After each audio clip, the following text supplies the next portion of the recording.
Porque eu não canso de dizer que para o paciente que, ó, você não é o câncer.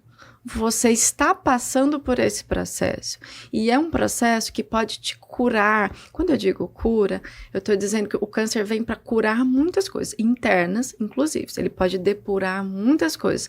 Pode ser que o paciente consiga a cura física também. Isso é muito provável se ele fizesse o diagnóstico inicial. Pode ser que o paciente consiga uma remissão de doença, mas que a cura física não seja possível em alguns casos metastáticos, mas as curas que o câncer traz são inúmeras. Então, assim, eu não vejo, eu acho que a resposta para isso é não ver um indivíduo como um câncer, porque ele não é. Então, se eu fizer somente o tratamento convencional, eu prescrevo a quimioterapia, aí eu viro só um prescritor, né, de quimioterapia. Mas eu não entendo o estilo de vida dessa pessoa. Eu não entendo como ela se alimenta, eu não entendo como é que ela dorme, eu não entendo as relações interpessoais dela, eu não entendo os traumas que puderam contribuir para a gênese daquele câncer, eu não entendo nada sobre a pessoa. Passa 5 anos, ela está com câncer novamente. É previsível. É super previsível, porque o câncer, em 85, 90% das vezes, está relacionado ao nosso estilo de vida. Se eu entendo que a pessoa é só um câncer, eu vou só prescrever a quimio, será que isso vai curar de verdade? Será que curou ali profundamente o que essa pessoa precisava? Então, eu comecei a ver e eu comecei a trazer isso como missão de vida e como um ensinamento para as pessoas, e é o que eu passo para os pacientes. E eu digo sempre, eu comparo, falo, gente, as pessoas, a maioria das pessoas, né, das minhas pacientes são mulheres com câncer de mama, hoje a maioria.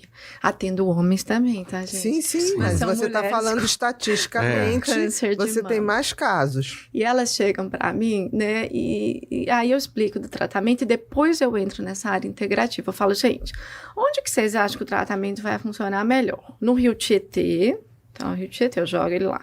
Ou num rio lá de Minas, na Nascente, lá perto da minha casa, perto da Serra da Canastra. Tá bom, na Serra da Canastra, é óbvio. E como é que a gente limpa isso? Primeiro, a gente começa com a mente, né? Eu falo assim, a cura ou a remissão, o controle da doença começa com a sua mente. Isso é tão difícil da gente ver, né? Porque a gente não sabe que tudo que acontece na nossa vida primeiro vem do nosso pensamento, da nossa vibração. Então, eu tenho que cuidar da mente da pessoa. Aí eu preciso cuidar da alimentação, do físico, do espiritual, independente de religião. Do psicológico, que quanto mais tranquila a pessoa tá, mais resignada e mais entendendo que aquilo é um processo de cura, muito mais do que uma situação desagradável, aquele tratamento vai funcionar melhor. Por isso que eu uso essa analogia do Rio Tietê. Mas é isso, eu acho que alguns médicos ainda focam no câncer, e o foco não deve ser no câncer, deve ser na pessoa. Então, na realidade, assim, antes dos pacientes reverem seus conceitos, os médicos que tratam câncer também, está na hora de rever os conceitos. Completamente. Né? E aí os nossos colegas que pensam e vê a doença como... a doença e não vê o doente, é a mesma coisa. Quando a Ana atendia, eu achava muito bonito. Às vezes as pessoas ficam assim, ai, nossa, como ele fala. Porque ela é uma psiquiatra que vai ser para a vida toda, né? Porque não existe ex-médico, né? Ela vai ser médica para a vida toda, ela estudou. Mas ela nunca olhou ele como um olhar da psiquiatria. Ela olhava ele como médica, sabe? Podia ser que aquele assunto, como ela hoje está te trazendo aqui, né? E a gente quer aprender com você. Mas ela tem um sinal, opa, aqui tem alguma coisa que não está legal. Vou encaminhar para outro colega. Aí quando ela encaminha para outro colega, às vezes vem e fala, não, mas por que ela está... Quantas vezes eu já peguei paciente que descobriu câncer através de um tratamento porque estava deprimido.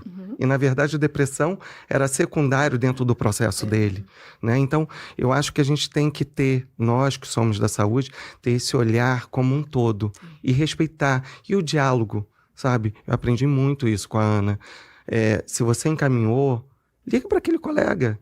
Mesmo que ele é o psiquiatra da pessoa, o neurologista da pessoa, o pediatra, vai ali, bate um papo. Por que você está preocupado com isso? Porque às vezes vem muito pra gente, né? O medo, a insegurança da medicação. E aí você liga, olha, ele está tendo isso, ele está com medo da quimioterapia, porque por um tempo quimioterapia caía, nem todos os tratamentos caem cabelo, mas hoje, né? Emagrece. Então, esse diálogo pode ser uma ponte para ajudar esse seu paciente. Pode. Então, eu acho que a gente tem que olhar mais para o paciente com esse olhar de amor. A gente tem que ter mais humildade, né? Porque tem colegas que você... eu deixo o paciente escolher o endócrino que eu encaminhava, tudo, né? Aí manda para lá, aí a pessoa fala assim, mas por que mandou? Porque eu pedi os exames, já ia com os exames alterados. Mas isso aqui não é significativo, não precisa fazer nada, mas você quer, eu te emagreço. A pessoa não mandei para emagrecer. Então eu sempre falo, gente, cuidado, né? E eu já vi muitos colegas de você encaminhar e você mandar um áudio, E nem resposta tem. Nunca resposta teve. Sim. Assim, é triste isso, né? É triste. E aí a gente vê, assim, que... Por isso que o cuidado multidisciplinar e a forma de ver é completamente diferente. E aí a gente acaba se cercando dos profissionais que falam a mesma língua. Exatamente. E ainda bem que a gente descobre quem são. E que existem, né? E aí, graças a Deus. A pessoa fala assim, mas eu não quero ir nesse, eu quero no outro. Não, pode ir, tudo bem. Mas assim, se não tiver todo mundo na mesma vibração, é muito difícil. E quando tá nessa vibração, é a hora que a gente vê a resposta. Muito melhor. E assim, e colocando o paciente no centro, não o ego do médico. Exatamente. Porque ali a gente tem uma ilustração no livro onde a gente coloca, né, a roda da saúde. O que é isso? É o paciente lá dentro desse centro com a autocrítica, com a autoconsciência e fazendo as escolhas. Mas o paciente, então, ele precisa ser encorajado. Mas quem vai fazer a mudança é ele. Com certeza. Então, não é a gente com o nosso ego, né? Não. E essa coisa assim, porque o fulano me curou. Quem cura? É o próprio paciente, é o sistema todo. É a forma como ele vê, A gente tem que ser instrumento. No meio desse processo todo, que prazer ser instrumento. Né? E ponto, mais nada. E eu vejo extremamente dessa forma. E aí, o paciente acha também que quando eu estou prescrevendo a quimioterapia, é só aquilo que vai curar ele. Por isso que é integração, né? Aí eu falo, olha, a quimioterapia vai fazer a parte dela. Você precisa fazer a sua. Eu preciso fazer a minha. E a nutricionista dela, e você cumprir. E a sua mente também tem que fazer a dela. E é isso que vai dar o sucesso final, né? Com certeza. O sucesso não é final, o sucesso a cada dia. Porque eu digo que a gente pode se curar todos os dias. Todos nós, né? Que a gente tem um monte de coisa que a gente precisa se curar. E aí os pacientes acham, a gente eu que tô com uma doença que pode ser fatal, né? Eu falo, você não é diferente de ninguém, né? Todo mundo precisa se curar. Então, assim, não se coloque nessa posição, se coloque numa outra posição, porque todo mundo pode ter algum problema, tanto é que você nem saiba.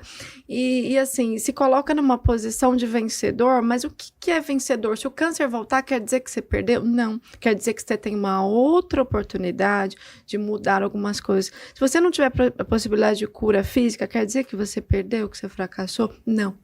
O que você aprendeu com isso? Como é que você aprendeu a ter qualidade de vida? Quais as relações que você curou? O que você transformou a sua vida com isso? Então, assim, ver as coisas de uma outra perspectiva, né? Sempre, né? Sempre. E você falou uma coisa, Alex, que é uma coisa muito mistificada ainda. E aí eu queria falar aqui que não é mais assim. É claro que não é mais assim, infelizmente, nos pacientes que eu consigo chegar até mim. Isso não é a questão da dor, de sempre causar dor, de sempre causar um mal-estar, de sempre causar aquelas... Que vai trazer uma consequência ruim. Aquelas reações horríveis que a pessoa teme. Ainda é uma realidade do Brasil, da maior parte dos pacientes. Isso é exatamente por isso que eu tenho o canal.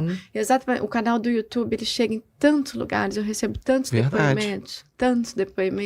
Assim... e que você não pare nunca isso. Ainda não é uma realidade do Brasil, mas quando eu tenho a oportunidade de usar essas técnicas que a gente escreveu no livro, o paciente pode sim passar uma quimioterapia com menos dor, não é sem dor. Sim.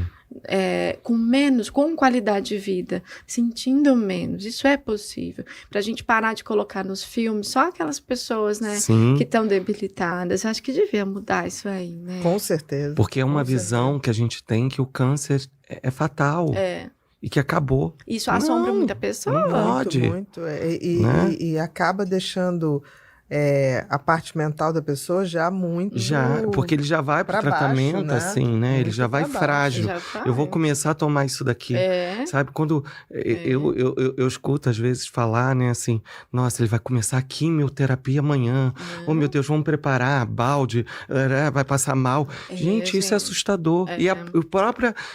essa visão do coletivo, a volta dessa pessoa também, sabe? A gente tem que ver, não, que bom que ele vai poder começar esse tratamento. Tem gente que não tem nem acesso a esse tratamento. E não vê como uma coisa punitiva. Mas eu acho que é cultural. É o que passa pela televisão, é o que a gente aprendeu.